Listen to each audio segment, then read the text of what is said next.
Well, I have made it to the pond I'm gonna be fishing today, and it's gonna be a windy one today. There's gusts up to 20 miles an hour. But I figured since this is kind of like a small pond kind of hidden in the woods, I might be able to find a spot out of the wind here. But what you guys see behind me is what I get. This is a pretty small pond here. It's not very big, only a couple acres, but there are some big ones in here. I've caught a 6-pounder in here, a 5-pounder in here, and in my unprofessional opinion, the reason why there's some big fish in this tiny pond is because it's actually kind of connected to the river. When the river floods, it actually connects with this pond right here, and then as the water kind of recedes, the fish just can't get back to the river where they came from, so they get kind of stuck in this small pond here.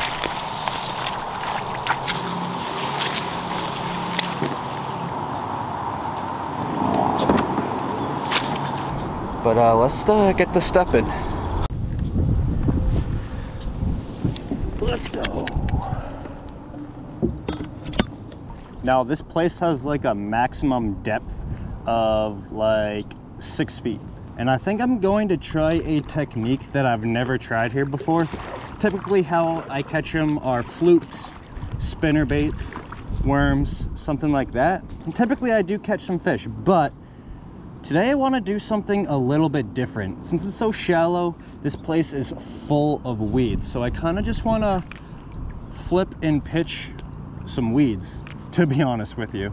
I've never really tried that here before, and I think that will be a technique that'll be pretty successful for me. Now, I also am going to try a spinnerbait, a Ned rig, and then I also brought my giant PB 2-piece rat with me as well.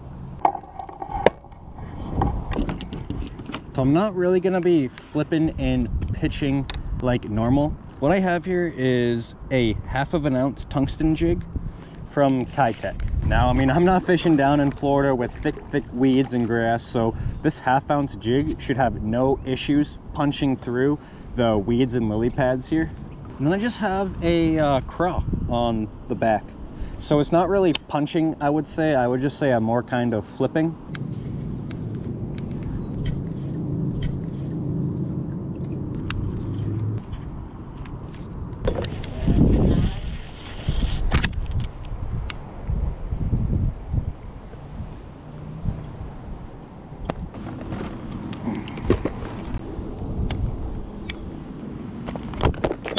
So I'm gonna try this again. I couldn't find anything, so I got the best I could. I got these Gary Yamamoto flapping hogs. Actually, one of my favorite trailers to use. It's not a flippin' bait or anything like that, but it should get the job done. Look at that thing. How can a bass say no to that?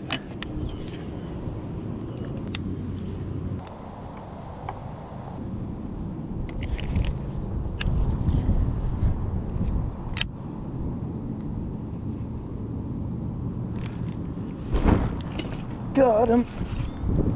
Got him.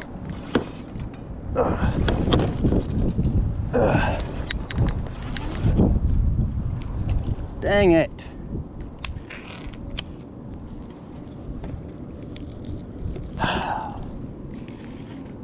Key word there, had him.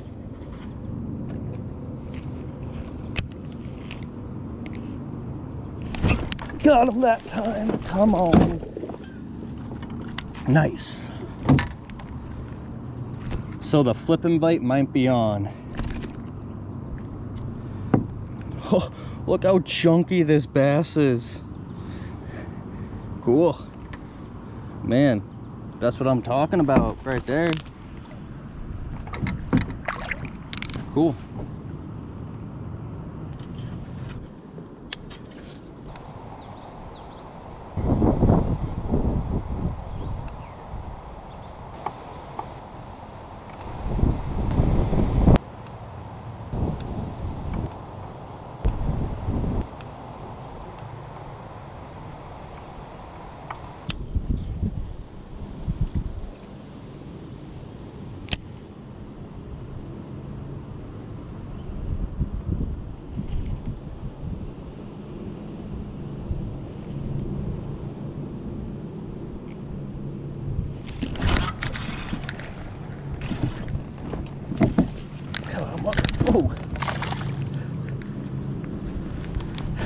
Just blocked him from hitting me in the face. That looked to be a pickerel right there, but second fish.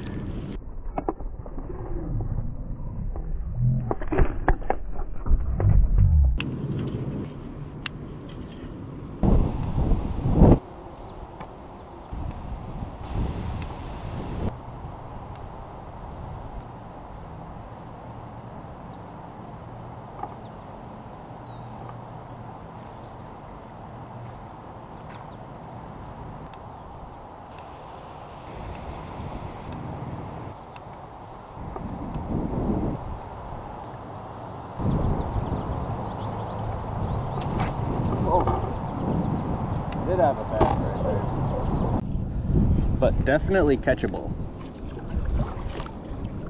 I just thought it was a bluegill, so I didn't set the hook on him.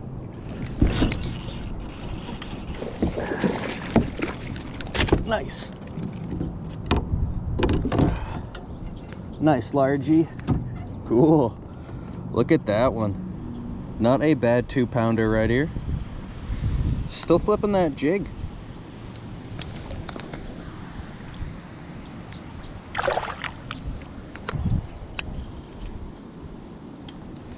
Still rocking this jig from Beast Coast.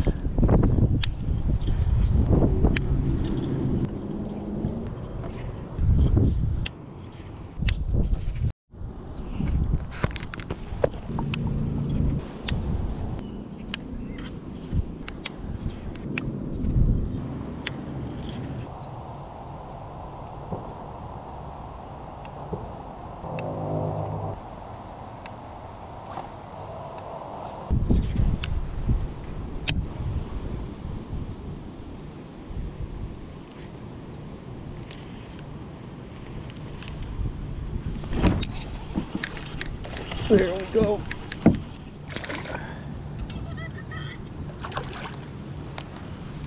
Get up here. Another nice 2-pounder.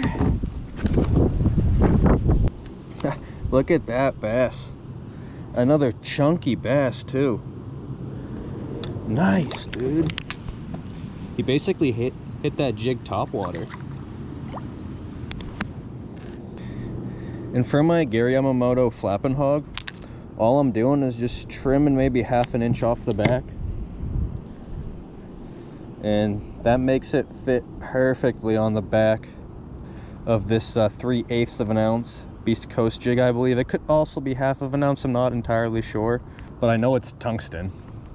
And it's from Beast Coast.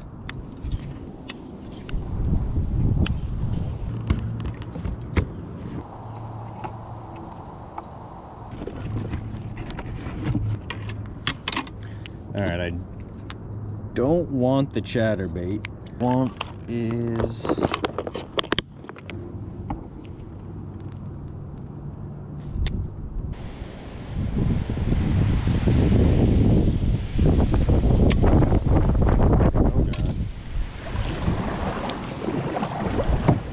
that was beached. Oh my gosh. So windy.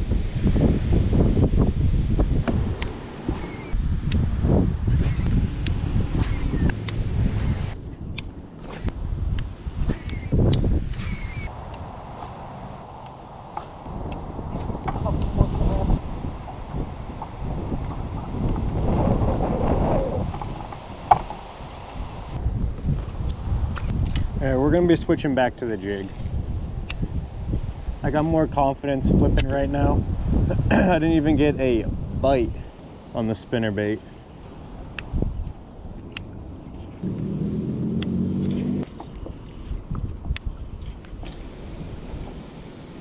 What the heck's going on?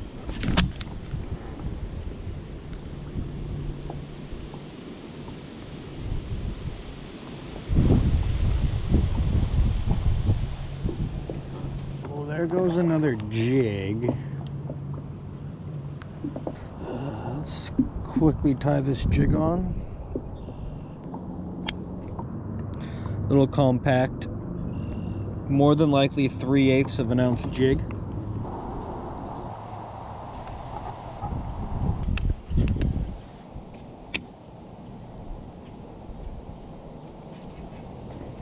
Oh. Oh, no! Do you guys see the size of that one?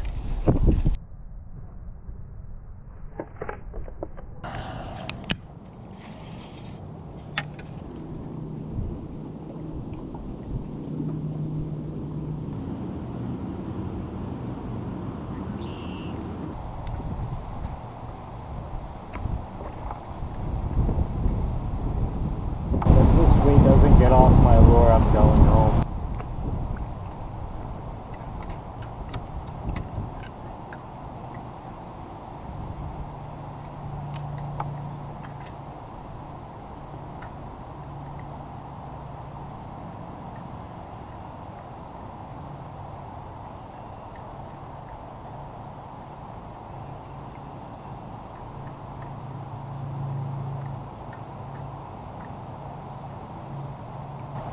Yep, I'm going home.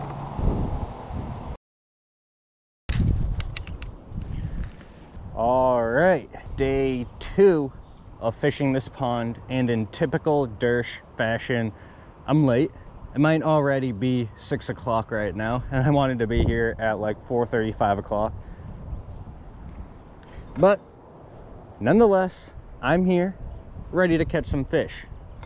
Now, yesterday when I left this pond, I kind of left in the middle of having a temper tantrum. I lost what looked like a 6-pound largemouth, and the straw that broke the camel's back was me not being able to get a weed off my jig.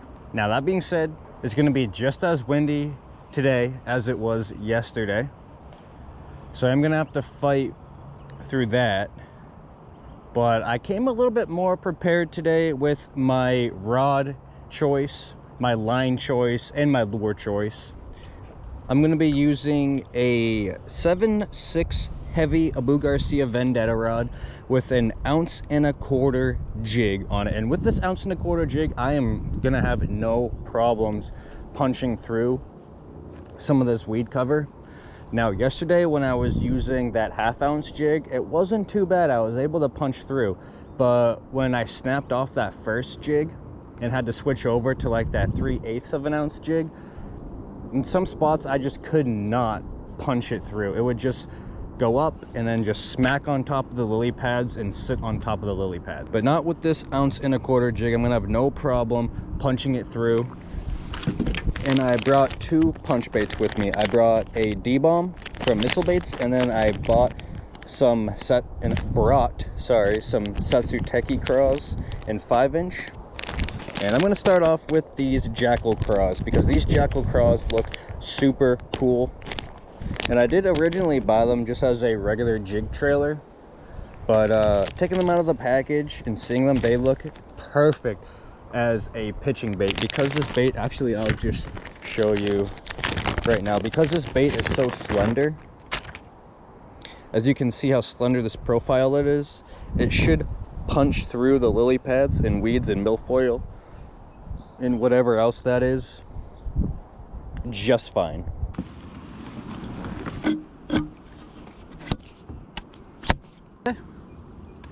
So I'm gonna basically do the same exact thing I did yesterday, just work my way around. Now I'm gonna take a little bit off of that butt end, maybe about 1/2 inch. Then I'm gonna rig it up. This is what it looks like. So I'm rocking a pretty big jig. That weed guard is pretty thick, but honestly, thicker the weed guard, the better. What I'm gonna do is see if I can stand up.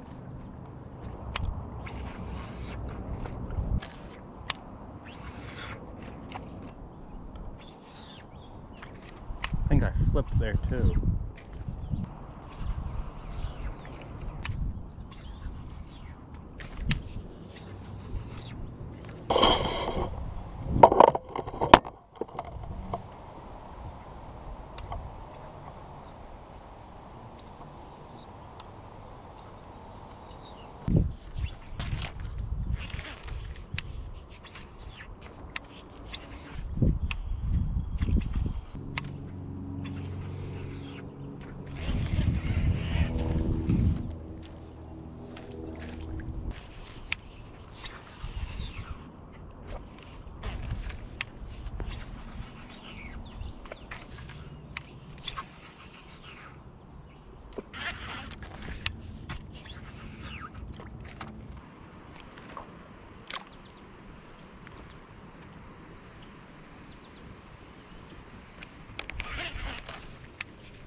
There we go.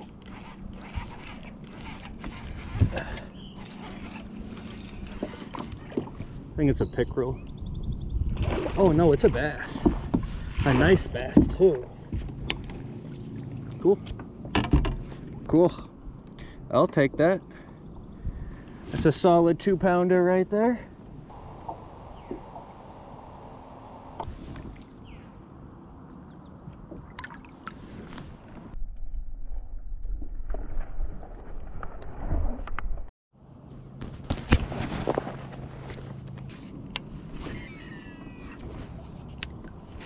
Not sure if I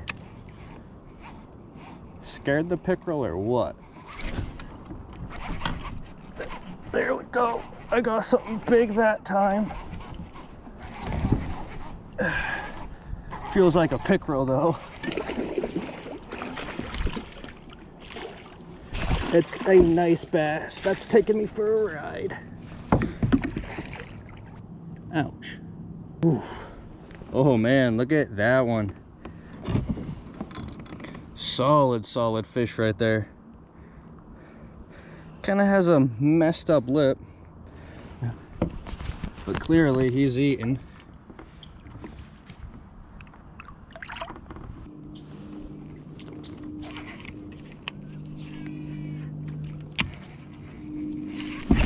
Got him.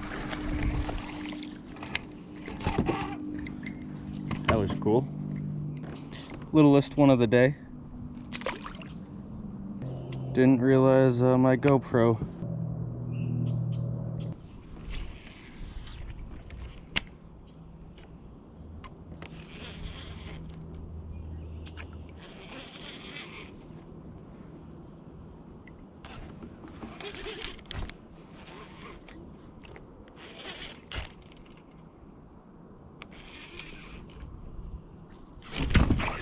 Ooh, got him. All right, not a bad pounder.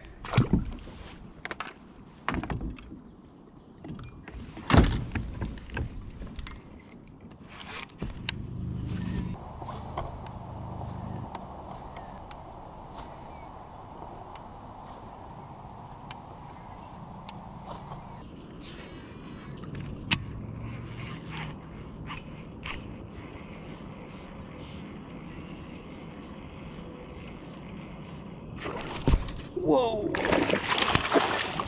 Giant pickerel, giant pickerel. Whoa! Giant pickerel. Get in here!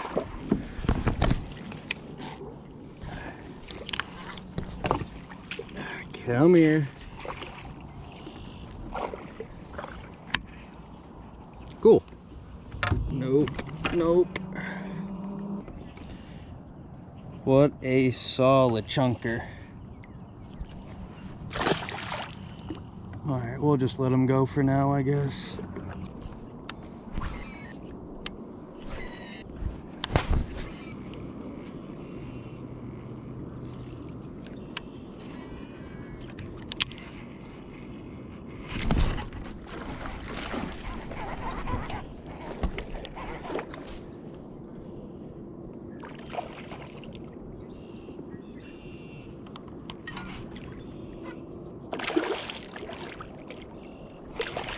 Just a pickle.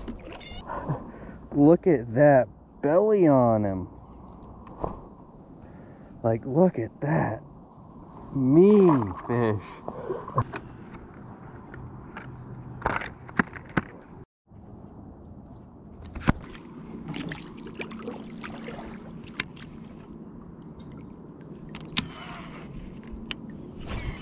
Alright, I only maybe have about half an hour left. Ooh, look at the size of that swirl. Wow. As soon as I cast it too.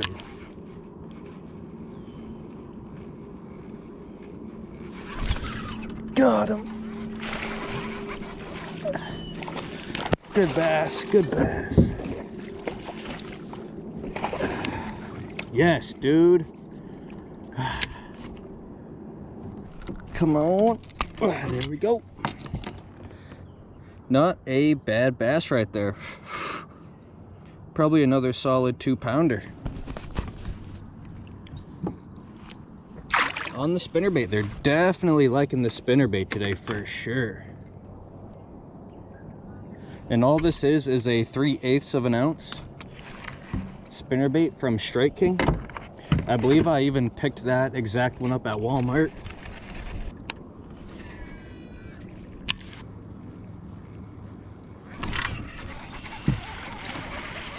Pickle. A dead pickle. How are you still alive?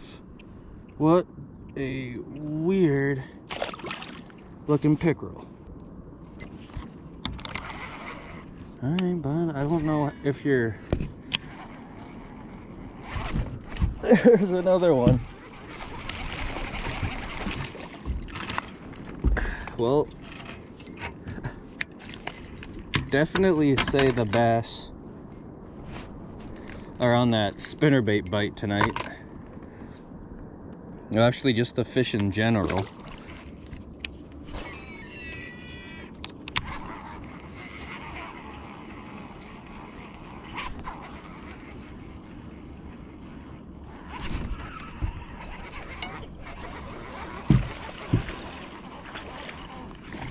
Nice bass.